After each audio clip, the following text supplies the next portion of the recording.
Hello student, আমি তোমাদের M sir তোমাদের সকলকে স্বাগত জানাই। আশা করি তোমরা সবাই ভালো আছো এবং চারপাশে সমস্ত দুশ্চিন্তা সরিয়ে রেখে অন্তত নিজেদের প্রস্তুতি চালিয়ে যাচ্ছ, তাই না? আজকের ভিডিওটা মূলত তোমাদের জন্য যারা এসএলএসটি নবম দশম শ্রেণীর ইন্টারভিউ এবং ভেরিফিকেশনের ক্যান্ডিডেট এবং বর্তমান এই ধীর গতির পরিস্থিতি নিয়ে রীতিমতো হতাশ হয়ে পড়েছো। তাছাড়া চারিদিকে এখন একটাই আলোচনা, ভোটের জন্য প্রাইমারি ইন্টারভিউ যেমন থমকে গেল, তাহলে কি নবম দশম এবং একাদশ দ্বাদশের প্রসেসিংও কি পুরোপুরি বন্ধ হয়ে যাবে? তাছাড়া সুপ্রিম কোর্টের অর্ডার অনুযায়ী 31শে আগস্টের মধ্যে যে নিয়োগ প্রক্রিয়া শেষ করার কথা ছিল, সেটা আদৌ কি সম্ভব? আজকের এই ভিডিওতে এই সমস্ত বিস্তর জল ঘোলার একটা পরিষ্কার উত্তর তোমাদের দেব, আর সাথে ডকুমেন্টস ভেরিফিকেশনে গ্রাউন্ড রিয়েলিটি নিয়ে এমন কিছু খবর দেব যেটা শোনার পর তোমরা আর বই বন্ধ করে বসে থাকতে পারবে না। তাই ভিডিওটা স্কিপ না করে শেষ পর্যন্ত দেখো। চলো শুরু করা যাক। প্রথমেই বলি, প্রসেসিং কি পুরোপুরি বন্ধ?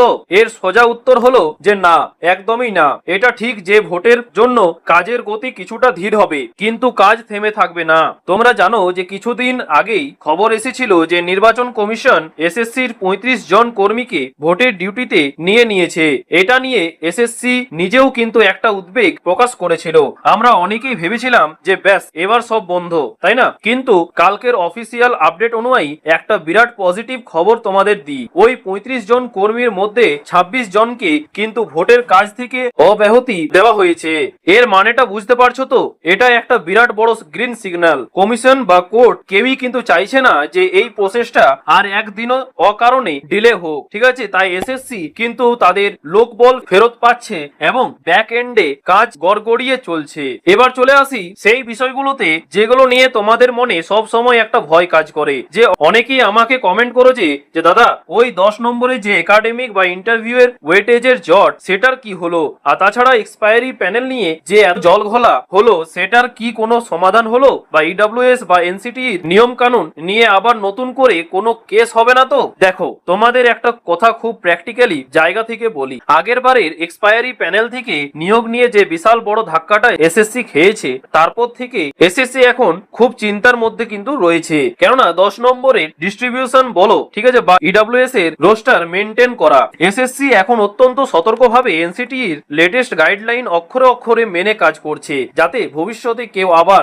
একটা কেস করে পুরো প্রসেসটার ওপর স্টে অর্ডার না আসতে পারে। এই আইনি জটিলতা মেটাতেই কিন্তু একটু সময় লাগছে, কিন্তু তার মানে এই নয় যে নিয়োগ আটকে যাবে, ঠিক আছে, বা নিয়োগ আটকে আছে। এবার আসি সবচেয়ে গুরুত্বপূর্ণ আপডেটে, ডকুমেন্টস ভেরিফিকেশন। আজকের অফিসিয়াল আপডেট এবং গ্রাউন্ড রিয়েলিটি থেকে যে খবরটা উঠে আসছে যে ভেরিফিকেশন কিন্তু খুব নিখুঁতভাবে হচ্ছে। তোমাদের কি কি ডকুমেন্টস রেডি রাখতে হবে সেগুলো হচ্ছে যে মাধ্যমিকের অ্যাডমিট থেকে শুরু করে গ্র্যাজুয়েশন, বিএড এর সমস্ত মার্কশিট, সার্টিফিকেট, কাস্ট সার্টিফিকেট যদি থাকে, এবং অবশ্যই অ্যাপ্লিকেশনের হার্ড কপি, সবকিছুর অন্তত 2 সেট জেরক্স সেলফ অ্যাটেস্টেড করে কিন্তু আজই ফাইলে গুছিয়ে রাখো। কিভাবে যাবে?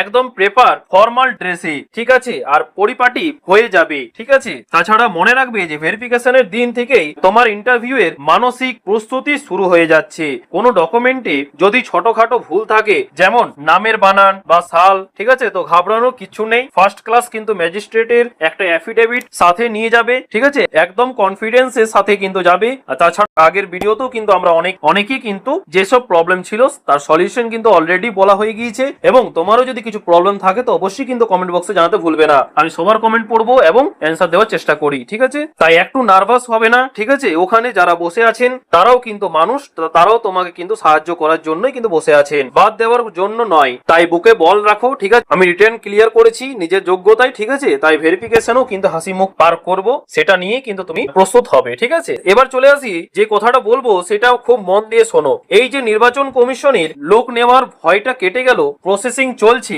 এরপরও কি তোমরা বসে থাকবে? অনেকের মনে এই ধারণাটা গেঁথে গেছে যে আগে ভেরিফিকেশনের ডেট দিক, তারপর বই টই কিনে পড়া শুরু করব। তো বলে রাখি, বিশ্বাস করো, যারা এটা ভাবছো তারা নিজেদের পায়ে নিজেরাই কিন্তু কোড়ল মারছো, ঠিক আছে। হুট করে ডেট দিয়ে দিলে হাতে মেরে কেটে প্রায় 7 থেকে 8 দিন কিন্তু সময় থাকবে। ওই 7-8 দিনের মধ্যেই যদি তুমি 2-3 দিন যদি টেনশনে কেটে যায়, তাহলে তোমার এই ইন্টারভিউ প্রস্তুতি হবে না এবং তার ফলে তুমি র্যাঙ্কে কিন্তু পিছিয়ে যেতে পারো, ঠিক আছে। 1-2 নম্বর ফরক যদি পড়ে তাহলে কিন্তু অনেক র্যাঙ্কের কিন্তু তুমি পিছিয়ে যাবে। তাছাড়া তোমরা জানো ইন্টারভিউর তো কোনো নির্দিষ্ট সিলেবাস হয় না, কিন্তু তোমাদের যেগুলো বেসিক কনসেপ্ট, ঠিক আছে, বাচ্চাদেরকে কিভাবে তুমি বোঝাবে, এই টাইপের জিনিসগুলো কিন্তু তোমরা পড়ে নেবে। তারপর ওইগুলো তোমরা কিন্তু অলরেডি বিএডটা করেছো, ঠিক আছে। তাছাড়াও তোমাদের যে বেসিক যে সাবজেক্টটা রয়েছে, হয়তো ম্যাথমেটিক্স সাবজেক্ট যারা আছো, যারা ইতিহাস আছো, যারা ভূগোল আছো, ঠিক আছে, তাদের ক্ষেত্রে কিন্তু ওই সাবজেক্টের ওপরে যে টপিকটা তুমি নিয়ে যাবে, মানে ওখানে প্রেজেন্ট করবে, সেটা কিন্তু ভালো করে তোমার বেসিক নলেজ থাকা দরকার, না হলে কিন্তু তুমি ওখান থেকে বেরিয়ে পড়বে, ঠিক আছে।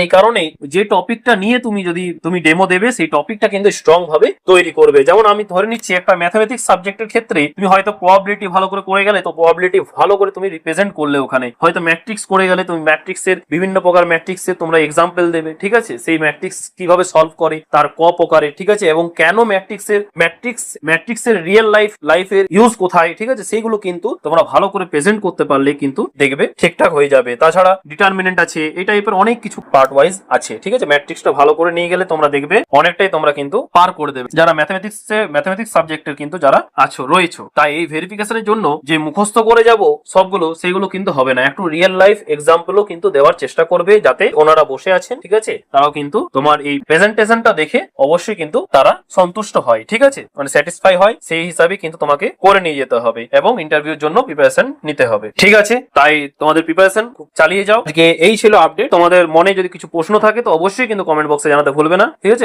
অবশ্যই কিন্তু আমি তোমাদের প্রত্যেকটা প্রবলেম কিন্তু সলভ করার চেষ্টা করব এবং সলিউশন দেওয়ারও একটা উপায় বলে দেবো। তোমাদের যদি কিছু প্রবলেম থাকে তো অবশ্যই কিন্তু কমেন্ট বক্সে জানাতে ভুলবে না। আর তুমি যদি চ্যানেলে নতুন হয়ে থাকো তো অবশ্যই কিন্তু চ্যানেলটিকে সাবস্ক্রাইব করে পাশে থেকো। পরবর্তীতে খুবই গুরুত্বপূর্ণ আপডেট কিন্তু এই চ্যানেলের মাধ্যমে দেওয়া হবে, ঠিক আছে। আজকে এই পর্যন্তই, দেখা হচ্ছে পরের ভিডিওতে নতুন কোনো আপডেট নিয়ে। থ্যাংক ইউ, পাশে থেকো, সুস্থ থেকো।